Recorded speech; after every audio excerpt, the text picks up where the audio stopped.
আপনার সাথে সমর্থন যেমন ব্যক্ত করলেন, কিন্তু একই সাথে টানেলের শেষ জায়গায় যে আলোর কথা বললেন, যে আশাবাদের জায়গায় কথা বললেন, যদি নৈতিকভাবে রাজনৈতিক দলগুলো মনে করে তাহলে কিছুটাও হয়তো বাস্তবায়িত হতে পারে, মানে আপনি দেখেন সেরকম? না, এখন ধরেন নির্বাচন এসে গেছে, প্রত্যেকেই হয়তো নির্বাচনের কি বলে এটা জানি দেয় ম্যানিফেস্টো, না ইলেকশন আগে নির্বাচনী ইশতেহার যেটা, তো সেটাই মনে করেন আমরা চেয়ে আছি কার দিকে, সবচেয়ে বড় দলটার দিকে। কারণ আলটিমেটলি তারা যদি ক্ষমতায় যায়, আমি একটা কথা বলে রাখি, 2/3 মেজরিটি পাওয়াটা খুবই কঠিন হবে, বাট 2/3 মেজরিটি দরকার যদি কিছু সংস্কার করতে। আমি জানি না ফলাফল কি হবে। একটা জিনিস আমি বলতে চাচ্ছি, আমাদের তারেক রহমান সাহেবের কাছে আমরা এখন আশাবাদী। উনি কিন্তু বলছেন আই হ্যাভ এ প্ল্যান, উনি বলছেন, এবং সেই প্ল্যানটা কি আমরা জানি না, বাট ভোটের মাঠে ভোট ক্যারি করার জন্য প্ল্যানটা খুবই গুরুত্বপূর্ণ প্রকাশ করাটা। সেখানে আমি কেন বলি কথাটা,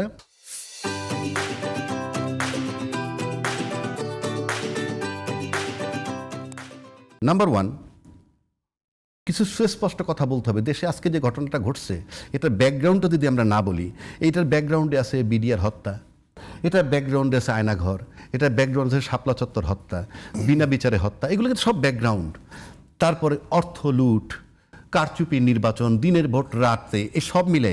তারপর রোহিঙ্গা প্রবেশ করানো, সেই রোহিঙ্গা ফেরত দেওয়ার বিষয় থাকবে। তারপরে পাচারকৃত টাকা ফেরত আনার ব্যাপার থাকবে। জুলাই গণহত্যার বিচারের বিষয়টা থাকবে। বিদেশ নীতি, অর্থনীতি, শিক্ষানীতি, এই বেসিক জিনিসগুলা আই হ্যাভ এ প্ল্যান আমাদের সম্মানিত সম্ভাব্য প্রধানমন্ত্রী, যাদের মনে করি আমি, ওনার খুবই খোলাসা করা খুব জরুরি। এবং এটার এই পয়েন্টগুলো যদি কেউ রেজ করে, বলে উনি বিনা দ্বিধায় উনি 2/3 মেজরিটি পেয়ে যাবেন যদি এগুলোকে এনশিওর করেন। এক নম্বর করতেই হবে। আর আরেকটা জিনিস বলি, আরেকটা কথা বলি, আমরা ধর্ম নিয়ে রাজনীতি করে, আমি ধর্ম নিয়ে রাজনীতি করে কেমনে আমি জানি না, ব্যাখ্যা পাইছি। কেউ কেউ বলেন আমাদেরকে ভোট দিলে জান্নাত পেয়ে যাবেন, আবার কোন দল বলতেছেন ফ্যামিলি কার্ড দিবেন। তাই ফ্যামিলি কার্ড মানে দুনিয়া, আর জান্নাত মানে আখেরাত। তার মানে দুই দলে কিন্তু দুটো জিনিস দিয়ে দিচ্ছে, একজনে দিচ্ছেন দুনিয়া, একজনে দিচ্ছেন আখেরাত। আচ্ছা, আখেরাত যে দিচ্ছেন সে কাল্পনিক, আনারে ভোট দিলে বেহেশত পাবো কিনা। আর এই যে ফ্যামিলি কার্ড, এটা কিন্তু খুব তামাশার বিষয় নয়, এটা একটু খোলাসা করা দরকার। অর্থনীতিটা, এটার যোগানটা কিভাবে হবে খুব ক্লিয়ার করা দরকার। আপনি বাংলাদেশের রাজস্ব থেকে দেবেন না কি, মানে কোন জায়গা থেকে দিবেন, এটা তো বিশাল টাকার ব্যাপার, একটা দুইটা টাকা না, এটা একটু খোলাসা করা দরকার। আর সব শেষে আমি যেটা বলে শেষ করে দিব, সেটা রাজনীতির ভাবনা বদল করতে হবে। কেন বলি, বারবার করলে দেখবে একটু র্যাপ আপ করে নিয়ে আসি আমরা। এই যে ভাবনা বদলের কথা আপনি বললেন, যে ভাবনা বদলের জন্য তো একটা প্রেশার দরকার, প্রেশার ইনফ্লুয়েন্স থাকার দরকার, সেটা জনগণের জায়গা থেকে, মানে সেটি ভিজিবলি আছে। আচ্ছা, মানে এই যে আপনি যখন বললেন প্রেশারের কথা, প্রেশার দেওয়ার জায়গা তিনটা। জনগণ ইজ এ ভেক্টর, আমি একেবারে খুব ওপেন বলছি, জনগণ ইজ এ ভেক্টর। প্রেশারের জায়গা তিনটা, মিডিয়া, ঠিক আছে, মিডিয়া, আমলা, বিজনেস কমিউনিটি। আপনি কথাটা মাথায় রাখেন। যেই বিজনেস কমিউনিটি বলছিল প্রিন্স সাহেবের বাসায় গিয়ে পতনের আগে, আমরা দরকার 3 মাস ব্যবসা করব না, কি মনে আছে? 3 মাস দরকার ব্যবসা করব না, তারাই আবার এখানে আসতেছেন, একই লোক। তাহলে তারা একটা ফ্যাক্টর, কারণ তারা ব্যাংক তসরুপ করছেন, তারা বহাল তবিয়াতে আছেন, ওই সরকারও পাহারা দিছে, আজকে এখানেও রাজনীতিবিদরা তাদেরকে পাহারা দিচ্ছে। তাহলে এরা ফ্যাক্টর, মিডিয়া ফ্যাক্টর, প্রশাসন ফ্যাক্টর, কাজে ওইগুলা ভেক্টর। খুব স্পেসিফিক ভাবে বললেন, একদম স্পেসিফিক বলতেছি আমি। এবং এই মিডিয়া আজকে প্রিন্স ভাইয়ের পক্ষে আছেন তো, ইলেকশন হয়ে যাক, কিছুদিন পার হয়ে যাক, মন মতো না হলে আপনি দেখবেন এই মিডিয়া কি করে।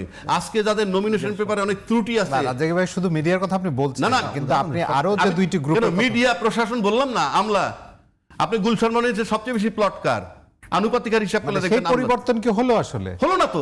আমি তো আপনাকে সেটাই বলছি।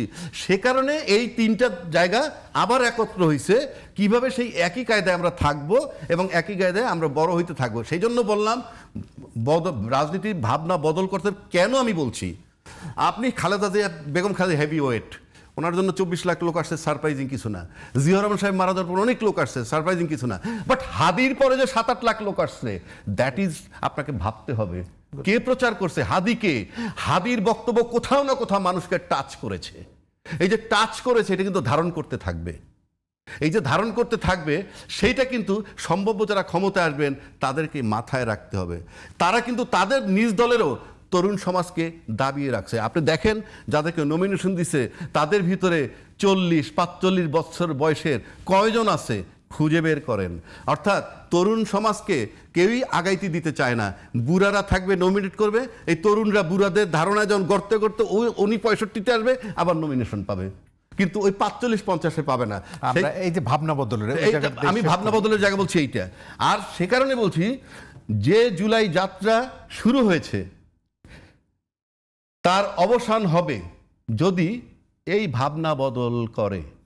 আর যদি ভাবনা বদল না করে নির্বাচন করে পূর্বের জায়গায় থাকতে চান তাহলে তখন চিন্তা করে দেশবাসী কিংবা এই প্রজন্ম যে জুলাই আন্দোলন কি থেমে যাবে নাকি চলমান থাকবে।